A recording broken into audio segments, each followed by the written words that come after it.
आपसे इन दोनों सुनवाई के बारे में बात करने के लिए है कि कोर्ट में हुआ क्या। आमतौर पे कोर्ट में जो बातें होती हैं इतना कानूनी लैंग्वेज में होती हैं कि हम भी सोचते रह जाते हैं, पता नहीं क्या कहा, क्या मामला था, पता नहीं क्या तकनीकी पेंच था।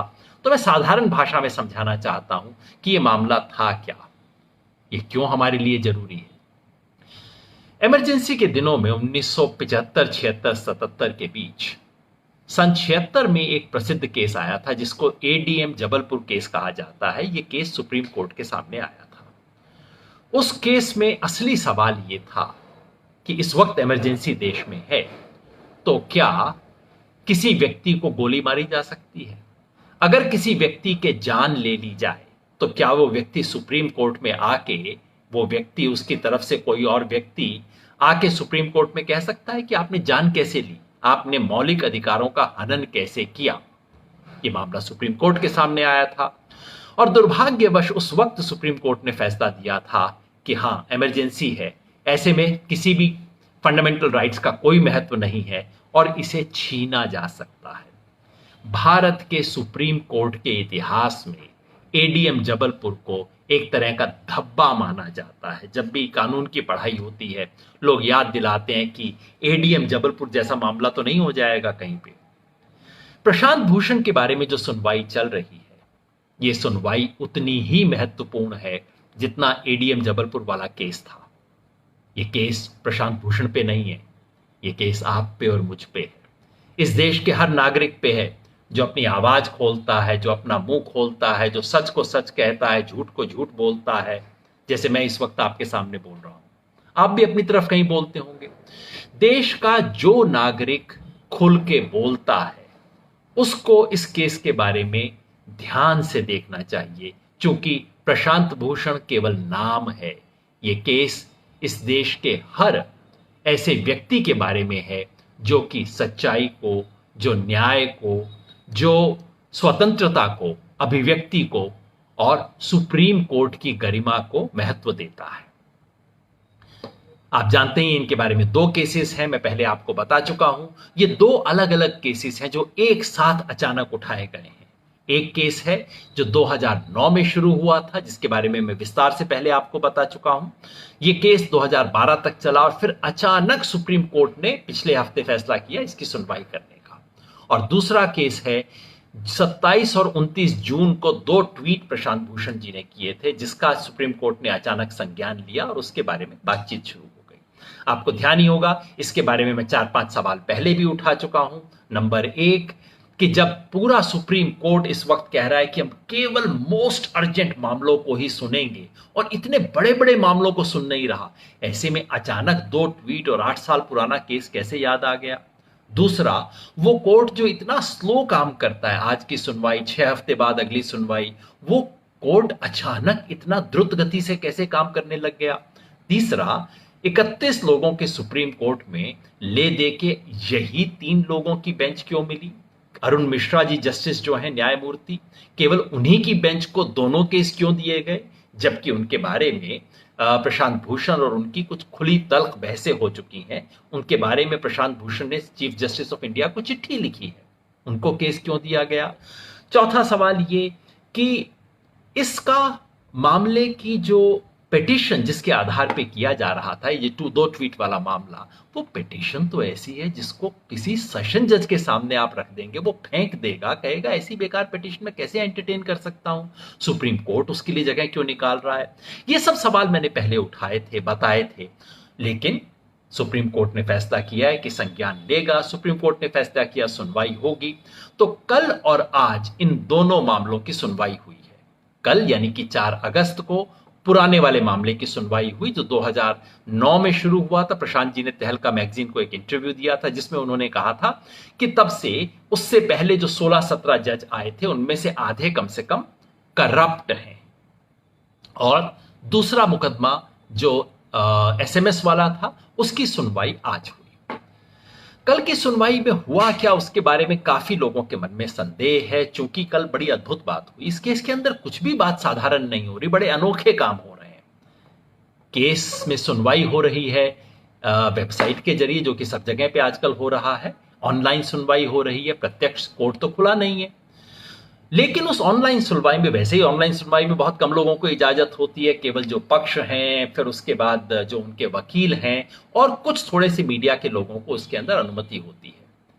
कल 4 अगस्त को इस केस की सुनवाई शुरू हुई और आपको ध्यान है मैंने कहा था कि हाँ, सुनवाई होने दीजिए, बहुत अच्छी चीज है। मैंने कहा था मैं स्वागत करता हूं और अगर इस सुनवाई के अंत में पूरी चीजों की जांच करके एक फेयर ट्रायल करके, फुल और फेयर ट्रायल करके अंत में अगर यह साबित होता है कि प्रशांत भूषण ने झूठे आरोप लगाए थे, ये जानते हुए झूठे आरोप लगाए थे कि झूठ बोल रहे हैं और सिर्फ सुप्रीम कोर्ट की इज्जत कम करने के लिए झूठे आरोप लगाए थे, तो प्रशांत भूषण को सजा दीजिए, लेकिन उससे पहले फुल एंड फेयर ट्रायल कीजिए।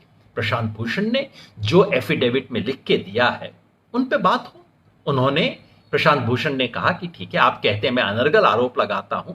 उन्होंने 18 में से 8 जजों, सुप्रीम कोर्ट के चीफ जस्टिस उस जमाने तक के थे जो 1991 से 2010 के बीच में थे, उनके बारे में लंबा हलफनामे 3 दिए थे, सब कुछ था, इस पे चर्चा हो जाए।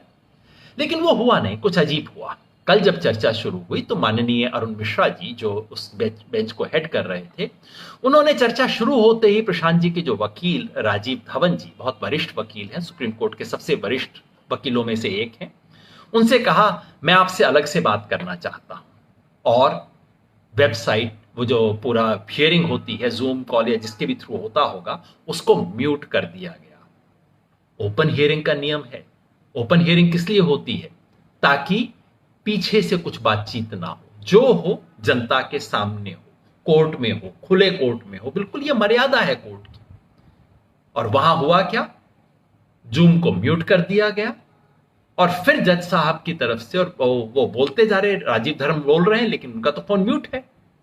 फिर उनको मैसेज गया कि आप अपना फोन उठाइए, जज साहब आपसे बात करना चाहते हैं। तो खुला कोर्ट चुप बैठा है, जूम है, वहां पे सब कुछ म्यूट किया हुआ है और जज साहब फोन पे बात कर रहे हैं। क्या बात कर रहे हैं ये बात तो राजीव धवन ही बता पाएंगे। लेकिन कल जो प्रशांत भूषण जी का शाम को बयान आया, उससे ऐसा लगता है कि जजेस की तरफ से ऐसा इशारा किया जा रहा था कि तुम माफी मांग लो, माफी मांग लो, बिना शर्त माफी मांग लो, तो हम इस केस को बंद करने को तैयार हैं। ऐसा मेरा अनुमान है प्रशांत जी का स्टेटमेंट पढ़ने के बाद।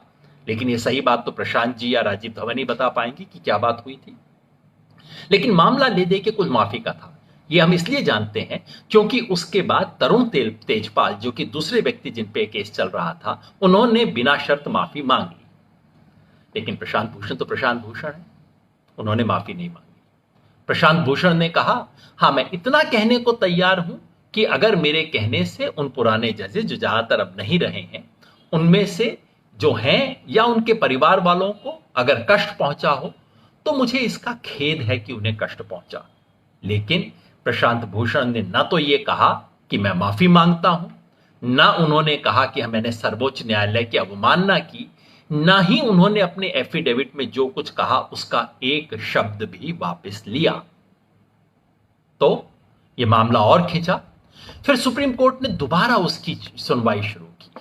ऐसा लगता है कहीं कि शायद एक स्टेज के ऊपर सुप्रीम कोर्ट ने कहा हो कि हाँ ठीक है, अगर तुम इतना भी कह देते हो तो हम मामले को बंद कर देंगे। शायद, मैं नहीं जानता, ऐसा स्टेटमेंट पढ़ के अनुमान लगता है। इसकी पूरी सच्चाई आनी चाहिए क्योंकि ये बातें खुले कोर्ट में होनी चाहिए थी। इसमें क्या छुपी हुई बात है? आप खुले कोर्ट में कह सकते थे तुम माफी मांगो।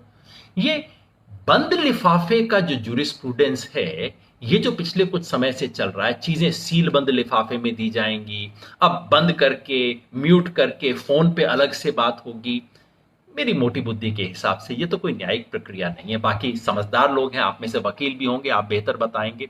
मेरे विचार से न्याय की प्रक्रिया नहीं है। जो भी हो, इतनी बातचीत के बाद कोई 1-1.25 घंटे तक कोर्ट बंद रहा। मेरे जैसे लोग ढूंढते रहे ट्वीट पे, भाई कुछ पता लगे वहां पे हो क्या रहा है। उसके बाद सुप्रीम कोर्ट का आदेश आया कि ये 2 लोगों ने एक्सप्लेनेशन स्ट्रोक एपोलॉजी, अपनी एक्सप्लेनेशन या एपोलॉजी इनकी अभी तक हमारे पास नहीं आई है। जब आएगी तब हम विचार करेंगे। अगर हमें स्वीकार नहीं हुई तो हम मामले की पूरी सुनवाई करेंगे। यानी कि फैसला लटका हुआ है। मेरी समझ के हिसाब से प्रशांत जी ने जो कहा वो खैर एपोलॉजी तो नहीं है। अगर सुप्रीम कोर्ट उससे संतुष्ट है तो बहुत अच्छी बात है, पर अगर उससे संतुष्ट है तो भाई 8 साल पहले वाला मामला उठाया ही क्यों था? ये तो प्रशांत भूषण ने अपने एफिडेविट में सब बातें लिख रखी थी, इसमें क्या नई बात है? तो अगर सुप्रीम कोर्ट संतुष्ट होता है तो मामला वहीं के वहीं बंद हो जाएगा, जैसे मिस्टीरियसली खुला था वैसे मिस्टीरियसली बंद हो जाएगा, और लोगों के मन में कहीं ना कहीं शंका रह जाएगी कि प्रशांत भूषण ने एफिडेविट में ऐसी कुछ बातें लिखी थी जिसे खोलने से सबको डर था। और शांति भूषण जी ने भी एक एफिडेविट दे रखा है बंद लिफाफे में कि आप इसको खोलिए। तो कहीं ना कहीं लोगों के मन में ये शंका रहेगी कि प्रशांत भूषण ने एफिडेविट में जो लिखा है उसकी खुली चर्चा और खुली सुनवाई में लोगों को संकोच है। कहीं सुप्रीम कोर्ट में आशंका है कि यह मामले की खुली सुनवाई हो गई तो क्या हो जाएगा, क्योंकि वहां जैसा मैंने बताया प्रशांत भूषण ने 8 चीफ जस्टिस के बारे में करप्शन की एविडेंस दी है। उन्होंने बिल्कुल स्पष्ट कहा है कि करप्शन का मतलब केवल रिश्वत लेना नहीं है, अमर्यादित व्यवहार कोई भी हो। जैसे जस्टिस रंगनाथ मिश्रा ने बाद में राज्यसभा की मेंबरशिप एक्सेप्ट कर ली थी, उन्होंने इन सब चीजों को करप्शन बोला और उसके सबूत दिए हैं। क्यों नहीं सुप्रीम कोर्ट में इस पे चर्चा होती? खैर अभी हमें पता नहीं, ऑर्डर आएगा तो पता लगेगा कि क्या हुआ है। आज के केस में क्या हुआ? आज वो केस था जो कि ऐसे 2 ट्वीट के बारे में आपको ध्यान होगा, एक मोटरसाइकिल वाला ट्वीट था और दूसरा ट्वीट वो था जिसमें प्रशांत भूषण कहते हैं कि पिछले 6 साल से इस देश में लोकतंत्र की हत्या को नष्ट किया गया है, और उसमें सुप्रीम कोर्ट की भूमिका और खास तौर पे पिछले 4 मुख्य न्यायाधीश की भूमिका पे बहुत पर टिप्पणी करेगा भविष्य का इतिहासकार। दोनों पे चर्चा शुरू हुई। इसमें प्रशांत जी की तरफ से वकील थे दुष्यंत दवे, जो कि सुप्रीम कोर्ट बार एसोसिएशन के अध्यक्ष भी हैं। उन्होंने शुरू में कई सवाल उठाए और वो सवाल मैं आपके सामने रखना चाहता हूं कि आज सुप्रीम कोर्ट में इस मामले पे हियरिंग हुई कैसे? कम से कम 5 सवाल थे जिस पे पहले चर्चा होनी चाहिए थी। पहला, जो दुष्यंत दवे जी ने शुरू में ही उठाया कि यह केस तो आपके सामने आना ही नहीं चाहिए था, क्योंकि नियम यह है कि कंटेम्प्ट लॉ के तहत अगर मान लीजिए मैं किसी व्यक्ति के खिलाफ कहूं कि उसने न्यायालय की अवमानना की है और मैं मुकदमा उठा के लगा दूं सुप्रीम कोर्ट में, तो मुकदमा नहीं हो सकता, क्योंकि सबसे पहले अटॉर्नी जनरल के पास जाएगी, अटॉर्नी जनरल उसकी जांच करेंगे और कहेंगे कि हाँ ये मामला कुछ गंभीर लगता है, फिर न्यायाधीश के पास जाएगा कि अब आप इसके ऊपर विचार कीजिए। ये तो अटॉर्नी जनरल के पास गया ही नहीं। तो पहला सवाल जो दुष्यंत दवे ने उठाया कि जब ये नियम के विरुद्ध है, कानून के विरुद्ध है, बिल्कुल स्पष्ट कंटेम्प्ट के लॉ में लिखा हुआ है कि अटॉर्नी जनरल के पास जाए बिना एक केस आ नहीं सकता, तो आपने इसका संज्ञान कैसे ले लिया? या तो आप स्वतः ही संज्ञान लेते हुए बिल्कुल एक अलग मामला होता, या अटॉर्नी जनरल के रूट के थ्रू आए। ये दोनों चीज कैसे हो सकती हैं? क्योंकि उन्होंने स्पष्ट रूप से कहा कि हाँ इस पिटीशन के ऊपर हम स्वतः संज्ञान ले रहे हैं, कैसे हो सकता है? पता नहीं जजेस साहब ने क्या जवाब दिया, मुझे तो कम से कम पता नहीं लगा, लेकिन मैं तो कोई सुन नहीं रहा था, मैं तो केवल ट्वीट पढ़ रहा था लाइव लॉ के और बार एंड बेंच के, जिससे पता लगता है कि क्या कुछ कार्रवाई हो रही थी। जो भी हो, जजेस ने इस बात को नजरअंदाज कर दिया। दूसरा मामला क्या था?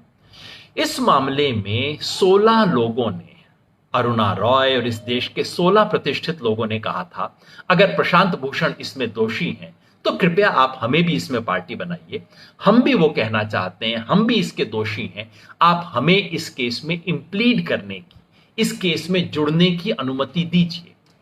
अनुमति देनी चाहिए या नहीं ये फैसला कोर्ट को करना था, लेकिन कल इसे सुप्रीम कोर्ट के रजिस्ट्री जो है वहां के एक डिप्टी रजिस्ट्रार साहब ने इस एप्लीकेशन को खारिज कर दिया, यह कहते हुए कि एक ऑनगोइंग केस में गड़बड़ और दखलंदाजी करने का, उसमें ऑब्स्ट्रक्ट करने का आपको कोई अधिकार नहीं। अरे भाई ऑब्स्ट्रक्ट करने की तो सोच नहीं रहे थे लोग, तो कह रहे थे हम इससे जुड़ना चाहते हैं, इंप्लीड करना सामान्य होता है। जैसे शांति भूषण जी ने पुराना जो प्रशांत भूषण वाला केस था उसमें इंप्लीड किया, जुड़े वो उस केस में। कोर्ट को फैसला करना चाहिए ना कि इनको जुड़ने देना चाहिए या नहीं हुआ। इसी तरह से बार एसोसिएशन ऑफ इंडिया ने भी फाइल की थी, उसकी भी खारिज कर दी गई। तो दूसरा ये प्रोसीजरल मामला। तीसरा प्रोसीजरल मामला ये कि इस बीच सुप्रीम कोर्ट में 3 लोगों ने, एन राम जो कि द हिंदू अखबार के एडिटर हुआ करते थे, अरुण शौरी जो देश के प्रतिष्ठित पत्रकार रहे हैं, अटल बिहारी वाजपेयी जी की सरकार में मंत्री भी थे, उन्होंने, और प्रशांत भूषण, इन 3 लोगों ने मिलकर इस कानून को चुनौती दी है कि ये जो कंटेम्प्ट का कानून है, ये कानून अपने आप में संविधान सम्मत है या नहीं है। ये सुप्रीम कोर्ट के सामने है। मेरी मोटी बुद्धि ये कहती है कि अगर सुप्रीम कोर्ट के सामने किसी कानून पर विचार हो रहा है तो फिर पहले उस पर विचार कर लीजिए। यदि आप न्याय करना चाहते हैं तो सही बात ये होनी चाहिए ना, पहले उस पर विचार कर लीजिए कि वो कानून न्याय सम्मत है या नहीं है, और अगर न्याय सम्मत है तो फिर ठीक है, उसके अंदर ट्रायल कीजिए। मेरे विचार से तो पहले उस पर होना चाहिए था विचार। इस पर कोई विचार नहीं, इसके बारे में कोई चर्चा ही नहीं कोर्ट के अंदर। चौथा सवाल जो उठना चाहिए वो ये कि प्रशांत भूषण ने चीफ जस्टिस ऑफ इंडिया को एक चिट्ठी लिखी, ये कहते हुए, कंटेम्प्ट नोटिस आने के बाद ये कहते हुए कि आप और किसी जज को एक केस दे दीजिए। माननीय अरुण मिश्रा जी जो हैं, उन्होंने मेरे बारे में खुले कोर्ट में एक नहीं कई बार टिप्पणी की है, क्योंकि मैंने उनके कंडक्ट पे कई बार पब्लिक में सवाल उठाए हैं। ऐसे में प्रशांत भूषण ने कहा, मुझे पूरा न्याय मिल सके इसके लिए आप जस्टिस अरुण मिश्रा नहीं किसी और बेंच में लगा दीजिए इस केस को। क्या होना चाहिए? सामान्य की बात है भाई, अगर कोई मेरे से कहे कि तुम मेरे को ठीक न्याय नहीं दोगे, मैं कहूंगा ठीक है भाई, मैं तो न्याय दूंगा, मुझे अपने न्याय में कोई संदेह नहीं है। लेकिन अगर तुम्हारे मन में एक क्षण के लिए भी ये बात आई है कि मैं न्याय नहीं करूंगा, लो मैं हट गया, किसी से करवा लो। सीजेआई 31 में से किसी लोगों को दे सकते थे। प्रशांत भूषण ने लिख के पिटीशन दिया था। क्या इस पे विचार होना चाहिए, नहीं होना चाहिए? आप सोच लीजिए। और पांचवा सवाल, अटॉर्नी जनरल की राय। ठीक है, अटॉर्नी जनरल की राय शुरू में नहीं ली गई, कायदे से तो शुरू में ली जानी चाहिए थी। आज की हियरिंग में अटॉर्नी जनरल बैठे हुए थे, माननीय वेणुगोपाल जी। अटॉर्नी जनरल केवल सरकार का वकील नहीं है, सरकार को और देश को और सुप्रीम कोर्ट का सलाहकार है वो। तो दुष्यंत दवे जी ने कहा, जी सुबह से बैठे हुए हैं, इनकी राय भी सुन लीजिए। अटॉर्नी जनरल के वेणुगोपाल, जो कि स्वयं पहले कह चुके हैं कोर्ट के सामने आके, एक बार नहीं कई बार, जब वो वकील हुआ करते थे, वो खुद कंटेम्प्ट के कानून का विरोध कर चुके हैं। इसलिए देश को जानना बड़ा जरूरी था कि वो वेणुगोपाल जी जो कल तक पूरे देश को कहा करते थे कि एक कंटेम्प्ट का कानून गलत है, वो आज कोर्ट के सामने क्या पोजीशन लेते हैं, जानना जरूरी है ना। तो दुष्यंत दवे ने कहा कि कानून कहता है कि अटॉर्नी जनरल को सुनिए, आप उसकी राय दर्ज कीजिए। कोर्ट ने कहा, छोड़िए छोड़िए, इसकी कोई जरूरत नहीं, अगर हमें जरूरत होगी तो हम कर लेंगे। ऐसा हो सकता है? मैं तो कोई कानूनविद नहीं हूं, पर मेरी मोटी बुद्धि के हिसाब से जो हो रहा है ये तो ठीक नहीं होता। खैर, तो इन सारे मामलों को झाड़ते हुए ये एक नहीं 5 सवाल थे, और मेरे को तो लग रहा था आज इन 5 सवालों पे बात होगी। मेरे को तो लग रहा था पहले दूसरे सवाल पे अटक जाएगा, उसके अंदर उत्तर मिलना चाहिए इन चीजों का।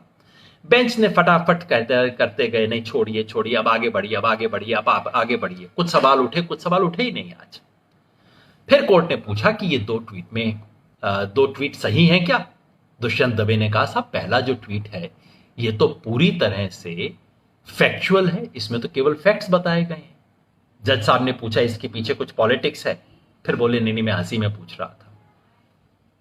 कहना तो ये चाहिए था सर कि वो जो पिक्चर थी उसमें कुछ पॉलिटिक्स थी क्या, ये सवाल भी पूछना चाहिए था। खैर, मैं भी हंसी में कह रहा हूं। जो बड़ा सवाल था वो था दूसरी ट्वीट को लेके, जहां प्रशांत भूषण जी ने पिछले 4 सीजेआई के बारे में बात की थी।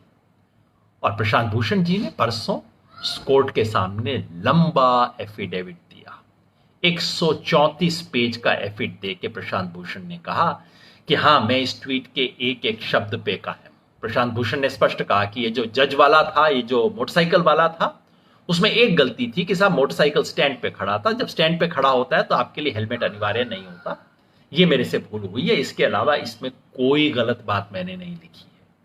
और दूसरे पे उन्होंने कहा मैंने सही बात लिखी है, पिछले 6 साल से देश में लोकतंत्र की हत्या हुई है, उसके अंदर सुप्रीम कोर्ट की भूमिका बहुत बुरी रही है। प्रशांत भूषण ने एक नहीं तमाम लंबे उदाहरण दिए, और पिछले 4 सीजेआई में एक एक का नाम लेके प्रशांत भूषण के एफिडेविट ने एक एक के कंडक्ट के बारे में कहा है।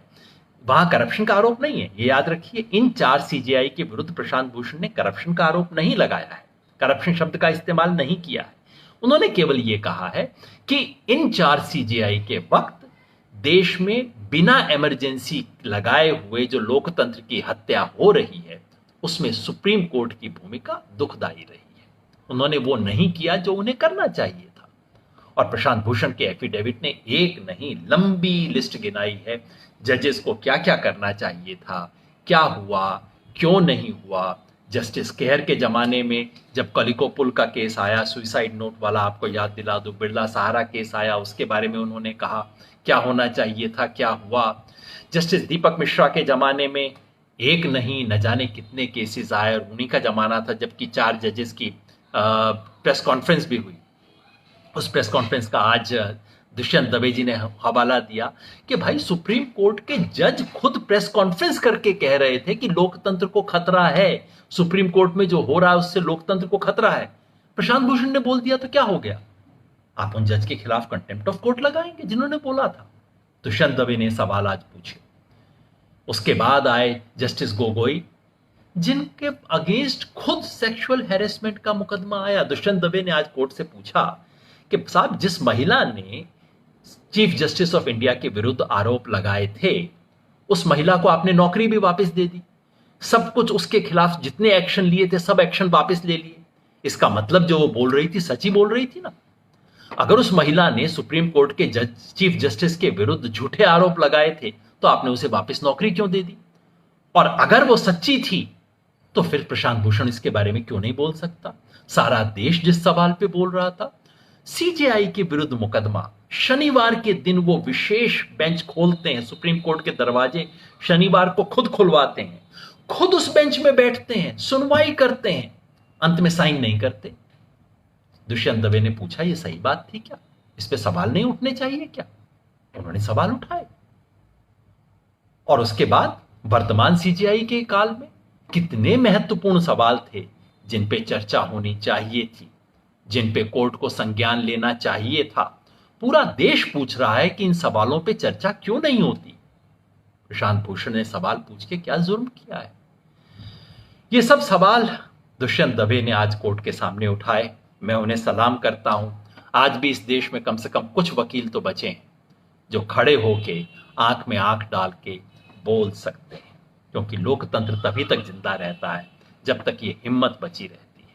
उन्होंने सब सवाल पूछे और 5 जो बड़े सवाल थे, अंत में कोर्ट ने सब कुछ सुनने के बाद, जैसे मैंने कहा, अंत में दुष्यंत दवे ने आग्रह किया कि वेणुगोपाल जी, माननीय अटॉर्नी जनरल जी बैठे, इनकी जरा राय सुन ली जाए। वो बैठे रहे, वो थे वहां पे हियरिंग में, सामने बैठे हुए थे। सुप्रीम कोर्ट के माननीय न्यायाधीश जी ने, बेंच ने उनको बोलने का मौका नहीं दिया। क्यों नहीं दिया, इसके बारे में बहुत दिनों तक सवाल पूछे जाएंगे। अंत में सुप्रीम कोर्ट ने जो कहा वो ये कि ठीक है, हमने सुन लिया है, अब हम ऑर्डर को रिजर्व करते हैं, जो कि एक सामान्य प्रोसेस है।